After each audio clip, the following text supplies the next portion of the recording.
आज के पहले सेशन में मैं मुकेश मेहता खुशी महसूस कर रहा हूँ, साथ ही साथ गर्व भी कि ऐसे महाविद्यालय में कॉलेज में आने का मुझे अवसर मिला जिसमें एडमिशन लेने का ख्वाब बहुत सारे देश के बहुत सारे विद्यार्थी दिखा करते हैं। तो सबसे पहले धन्यवाद देता हूँ विवेकानंद कॉलेज को और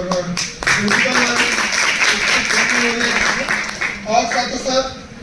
सेमिनार में मेरी आवाज़ आप तक पहुंचाने के लिए मैं धन्यवाद देता हूँ डॉक्टर योजना कालिया मैम को कि मुझे चुना कि मैं भी अपनी थोड़ी सी बातचीत अपने विद्यार्थियों के साथ कर पाऊँ। साथ ही साथ बहुत विशिष्ट धन्यवाद मेरा प्रोफेसर सरोज कुमारी दी को, क्योंकि दीदी के साथ मेरा संबंध ये है कि जहाँ से उन्होंने डॉक्टरेट की पढ़ाई की है जामिया इस्लामिया से, वहाँ का मैं भी छात्र रहा हूँ। तो मेरी सीनियर है, अग्रज है और मेरी मतलब कह लीजिए उसी परंपरा में छोटी एक बहन बैठी है पूजा, वो भी जामिया से आई है। तो बहुत खुशी की बात महसूस होती है कि 3 पीढ़ियाँ इस क्रम में यहाँ पर मौजूद हैं। तो विवेकानंद कॉलेज का बहुत आभारी हूँ जो इस महत्वपूर्ण विषय पर न केवल सेमिनार आयोजित किया बल्कि उस पर बात करने के लिए देश भर के विशिष्ट जो विद्वानों को आमंत्रित भी। बहुत आभार आपका और मैं बात शुरू करता हूँ। दोस्तों, सबसे पहले तो आप बताइए जो हॉल भरा पड़ा है इसमें फेसबुक का इस्तेमाल तो मुझे लगता है सोशल मीडिया पर रहने वाला व्यक्ति करता ही है। आप में से बहुत सारे विद्यार्थी सोशल मीडिया का इस्तेमाल करते होंगे। अगर फेसबुक पे नहीं है आप तो व्हाट्सअप इस्तेमाल करते होंगे, व्हाट्सअप पे भी नहीं है तो यूट्यूब जरूर देखते होंगे, यूट्यूब पर भी नहीं है तो गूगल पर कुछ न कुछ तो आप सर्च करते ही होंगे। बस मुझे ये जानना है कि आप अपना नाम जो है किसी भी सोशल मीडिया प्लेटफॉर्म पर अपना नाम आप किस भाषा में लिखते हैं? हिंदी, अंग्रेजी या दूसरी तमाम जो भारतीय भाषाएं 22 अनुसूचित है हमारे संविधान में, या उन भाषाओं में आप लिखते हैं? तो यहाँ से मैं अपनी बात शुरू करता हूँ क्योंकि जहाँ तक मुझे लगता है आज के दौर को अगर थोड़ा छोड़ दें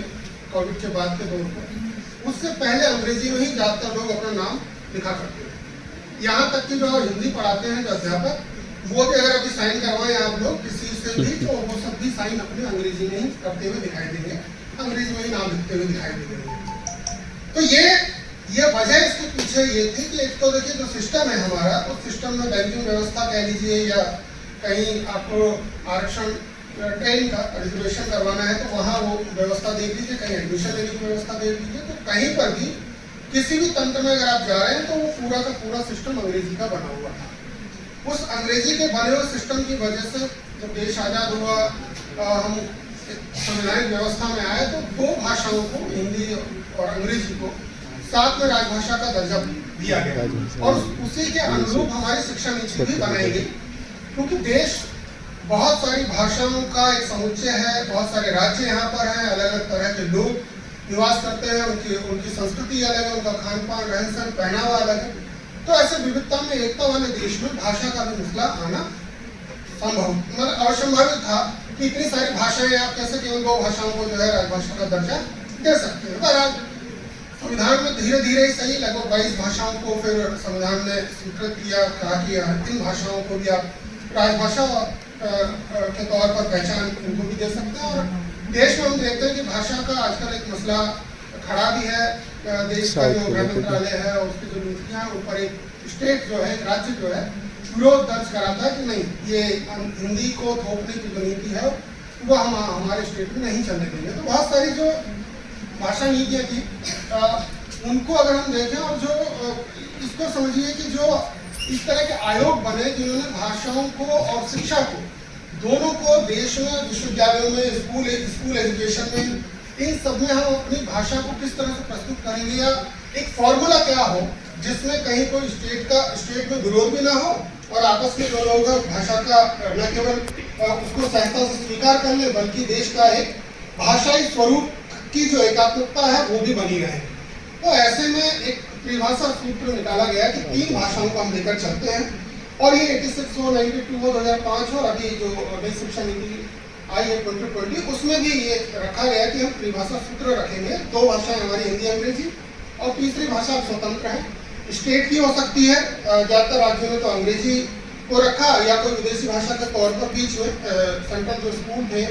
केंद्रीय विद्यालय उनमें जर्मनी की जो भाषा है जर्मन उसको भी फ्रेंच को भी उन्होंने शामिल किया था त्रिभाषा सूत्र के अंतर्गत। पर त्रिभाषा सूत्र को दो मतलब एक तो अंतर्राज्यों से कह सकते हो और एक पोस्टल स्टेट जो है उन्होंने अपनाने से मना कर दिया। उस समय भी मना किया और आज भी उनकी स्थिति यह है कि वो उस त्रिभाषा सूत्र के फॉर्मूले को स्वीकार नहीं करते हैं। मतलब अंग्रेजी ठीक है, अंग्रेजी को स्वीकार करते हैं, लेकिन दूसरी भाषा के रूप में जो राजभाषा हमारी हिंदी है उसके खिलाफ वो थोड़ी सी बात करते हैं। एक है तमिलनाडु और दूसरा और स्टेट जिसकी मैं बात कर रहा हूँ वो पांडिचेरी। दोनों स्टेट जो है वो थोड़ी सी मतलब स्वर उनके होते हैं कि भाई हम हमारी जो लोकल लैंग्वेज है वो और अंग्रेजी इन दोनों को ही रखेंगे, हम द्विभाषी सूत्र पर काम करेंगे, त्रिभाषा सूत्र हमारे यहाँ पर नहीं चलेगा। हालांकि संस्कृत के तर्ज पर तमिल भी बहुत पुरानी भाषा मानी जाती है और द्रविड़ फैमिली की बहुत महत्वपूर्ण भाषा के रूप में तमिल भाषा मानी जाती है, लेकिन उन लोगों की ये जिद है भाषा को लेकर कि भाई हम जो है त्रिभाषा सूत्र में से दो भाषाओं को ही मान्यता देंगे और दक्षिण भाषा कोई एक भाषा रहेगी और एक अंग्रेजी रहेगी। हिंदी को लेकर वहाँ संकट है। बहरहाल इन सबको ध्यान में रखते हुए नई शिक्षा नीति आई, उसमें ये जरूर कोशिश की गई कि इस तरह की जो भाषाई अवरोध है, विवाद जहाँ कुछ इस तरह के संकट आ सकते हैं उनसे किस तरह से निपटा जाए, उनका समाधान क्या हो सकता है। ऐसे में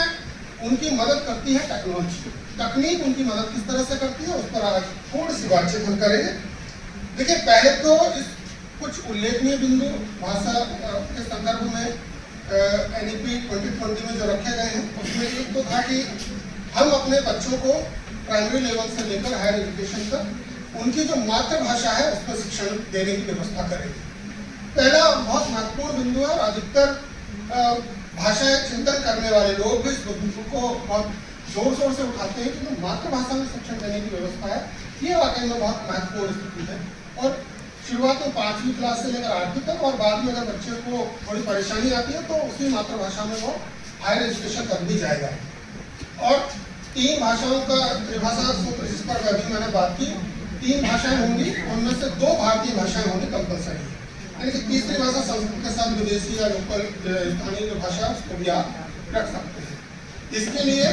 सरकार ने द लैंग्वेज ऑफ इंडिया नाम का एक प्रोग्राम भी शुरू किया है और अभी शायद